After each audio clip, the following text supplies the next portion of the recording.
what happens if you consistently run a bad organization year after year after year? At what point do you look nothing if you own the team, unfortunately. Well, and that's my point. That's bad for the league. And it's something it holds fan bases hostage. It holds organizations hostages. You're not wrong, but they're owners. They don't give a crap. No, I get it. I know. Roger Goodell works for them. They don't care.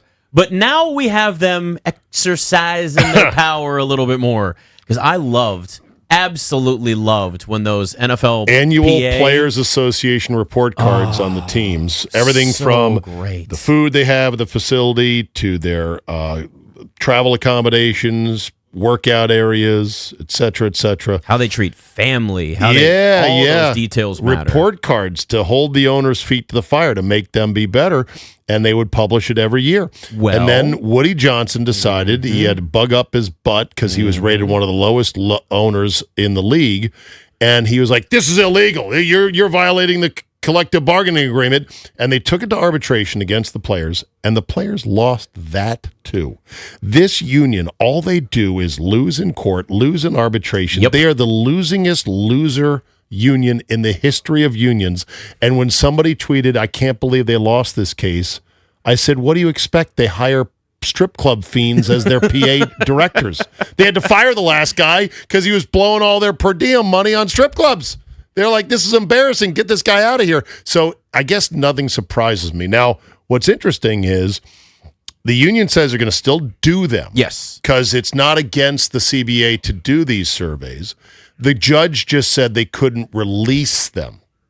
And what Mike Florio, ProFootballTalk.com, said is, now that there is a keen interest in this new contraband information, meaning, we're not going to let you publish it, someone's going to let it leak. Oh, 100%. And once it leaks, then we, the people, can report and disseminate and talk about it. Owners did make changes after they were publicly shamed. Some did. Some did. Not all of them. One report said that Woody Johnson made things worse. Of course, because he's a jackass. Which is the Monty Burns putting all apples in the vending machine when Homer complained about one apple. You want a better offensive line. You'll get no offensive line and love it. Oh, you want apples, Homer? Oh, yes, I'll give you all the apples you want. I mean, the level of petty it takes to do that.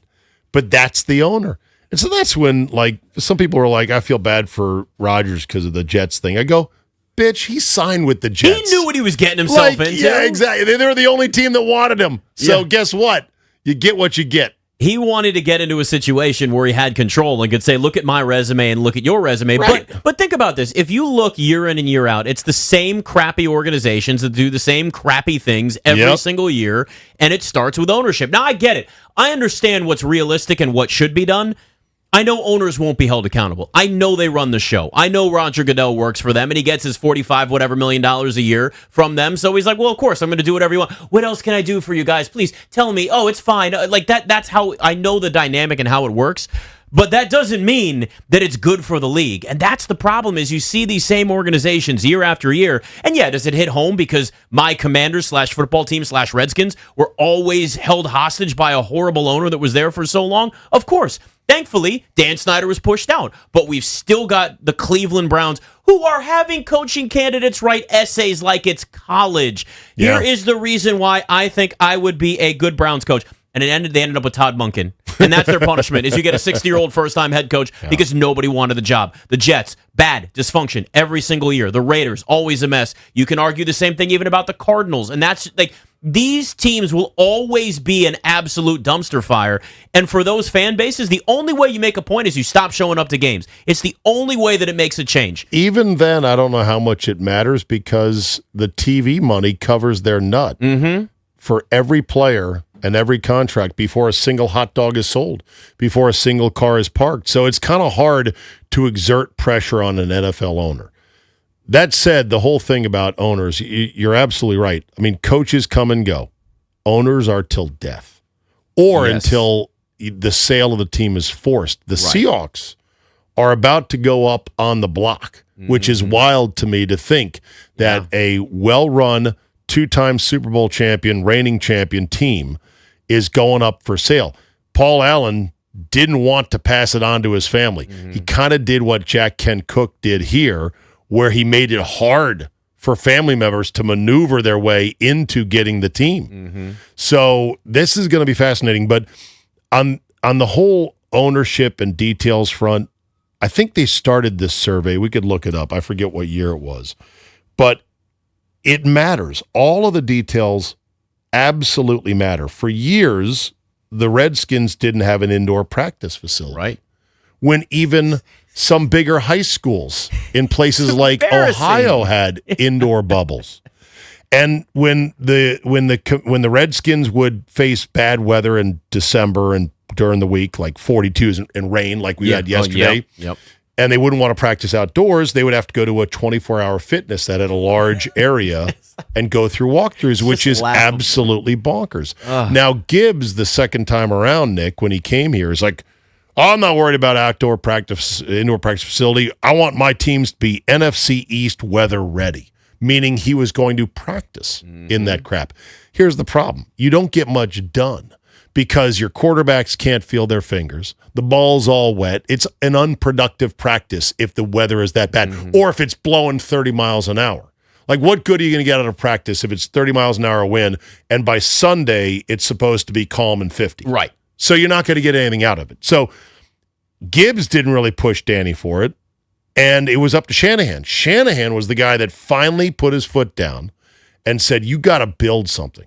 So Snyder's like, okay. The reason, by the way, he didn't build it was he was working on a new stadium plus headquarters/practice facility in the district, and he didn't want to pay out of his own pocket. He wanted the new practice facility to be part of the whole package. So he was willing to let his team competitively suffer because he's so effing cheap. But don't worry, you could sign Deion Sanders, so that'll help things out, right? Yeah. So they build a bubble at Shanahan's insistence, and then it collapses in a snowstorm. Whoops, they got to pop it up. They got to get a new bubble, argue with the insurance company. Blown up. Yeah, exactly. I remember at the time, I'm doing the show with Cooley, and Cooley's like, yeah, man, there's a big insurance fight with the team over the bubble and what happened and why it happened. And the insurance company is saying that they didn't do certain things they had to do in terms of heating it or snow prepping it. Which would be believable. 1,000%. Right? Like, it's the most believable thing on earth. Because for the 5 odd years that I went into Redskin Park to do the radio show with Cooley and Galdi, I would see little things that I would say to myself, that would bug the hell out of me if I was the owner of this team. Things like landscaping lights that were snapped because somebody backed their car over them in the medians. I'd be like, if I'm Snyder, I go on a warpath when I get in going, why is that light not fixed? The goalposts, Nick, that were crooked and fading yellow on the practice fields, I'd say, straighten those up and paint them, somebody. I would be maniacal about the details because those details translate up the food chain to every detail. And so that's why this survey has been good for some teams whose owners have stepped it up. The Woody Johnsons of the world, the Dan Snyder's no longer, but also Jimmy Haslam in Cleveland, they don't care. I know. They just don't want to pay for anything, ever. They want to maximize their income on their investment, which, again, from a business perspective, I understand. Even if you're running a cheap-ass organization, the problem then is that this is something that involves fans and a team and a legacy and all of that, where it goes to my point that I've always said. The only people that are loyal in sports are fans. That's it. They're the only ones that truly care about the team, what happens on the field, what the product actually is. And when you have owners that actually do build a level of culture and consistency, and it's, say whatever you want about the Patriots, the Patriot way has carried over from one era to another. And we've seen it because they have great ownership. And the owners are very involved in trying to sort out, okay, what's really going on here? Because one of the first mistakes Danny made when he got in was he jumps in as owner, gets control of the team, and quickly finds out that Charlie Casserly and Norv Turner are fighting. So he's got to make a decision. Well, he fired Charlie. Yep. And that probably was the wrong call. He ended up firing Norv shortly after that. But it's the same thing, Kraft, for all that you can say about him, Orchids of Asia, he correctly navigated a tricky Brady, Garoppolo, Belichick situation. The first one was Brady didn't like the fact that Garoppolo was being talked about as this could be the heir apparent, and when we're going to transition, he's a lot younger. And that year that Brady was out with a knee injury, he played pretty darn well. Right? And so Brady didn't like that. He was bristling at it, and I'm sure Kraft made the decision, get rid of Garoppolo. Garoppolo went for a second rounder, which was lower than a lot of people thought. Then it came down to Brady and Belichick, and he sided with Belichick. Brady went to Tampa, won one more. But he then realized quickly enough, Belichick has lost it. It's time to get out. And so he didn't last long. Same thing with the Gerard Mayo thing. They had set up Mayo to be the successor. He gets the job, and after 1 year, they're like, bro, he ain't it. You knew right away that was not going to work. Like, these are all ownership-level decisions where if you're a smart, nimble, involved owner who doesn't have too much of an ego, you will allow those decisions to be made. Another case is in Jacksonville, Shad Khan, who I think is a pretty sharp guy. He had Liam Cohen on the hook to come in as coach, and then Cohen backed out at the last second because he wanted a different GM than the guy they had. Out, who has a track record of being a terrible general manager. Exactly. Ask the 49ers. And it was ballsy as hell for a guy like Cohen, who had never been a head coach, with what might have been his only shot to be one, be willing to say, no, I'm not going to do it. But credit Shad Khan to go, okay, well, if you feel that strongly, then I guess we'll do that. So they fired Balky. Yeah. And it's working out so far right now. And listen, the smart owners are the ones that listen to the people they hire and trust them. Yes. If you're going to hire smart people for your business and not let them do their job, what's the point? What is the point of that? And it's the owners that have too much ego and insecurity, which we saw here in Washington in the past, where that's what gets in the way, and that's where the rash decisions are made, and that's where the ego-driven decisions are made, like Woody Johnson with the Jets. And you don't like this? Well, I'm going to make it worse then for you. Well, then no one wants to play for you, and you deserve to suck forever. Now, do Jets fans deserve better? Yeah, I feel for fan bases that suffer because I've been there most of my life. I know. I don't remember any Super Bowls. That's all you know. I wasn't even alive for all all you of them. know is dysfunction, misery, and nonsense. And then 2012, 1999, Hope. a little bit when I was real young. And then this past year, last year. Yeah, last year. Last I guess year's it would be miracle last year run. at this point. And that's it. So it's a good question. Is 2025 still this year? Or is that already last year? We're not into the new league year technically yet. I would not call the 25 season last year yet. It's still this year. And I don't have a firm sort of date that I would call it. When do we transfer over to this season being last year versus this year? That's a great question because I struggle with this too. For me, it's, I think, training camp.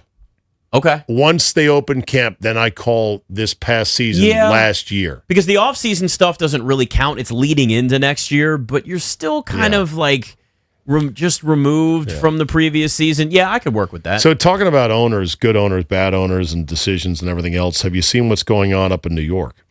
Joe Shane, their GM, who should have been fired now for several idiot moves, including... You mean the fake GM that has no power? Well, yeah, so this is the story. According to reports, Joe Shane has been demoted, essentially, to just be in charge of scouting, that John Harbaugh has installed Dawn Aponte, the former league administrator, okay? The league's former chief football administrative officer. Now, she may be football savvy, and I'm sure she can understand the salary cap, but, I mean, come on. This is, you're hiring someone from an HR to basically run your team now, and Shane has to report to her. And then it's Aponte who will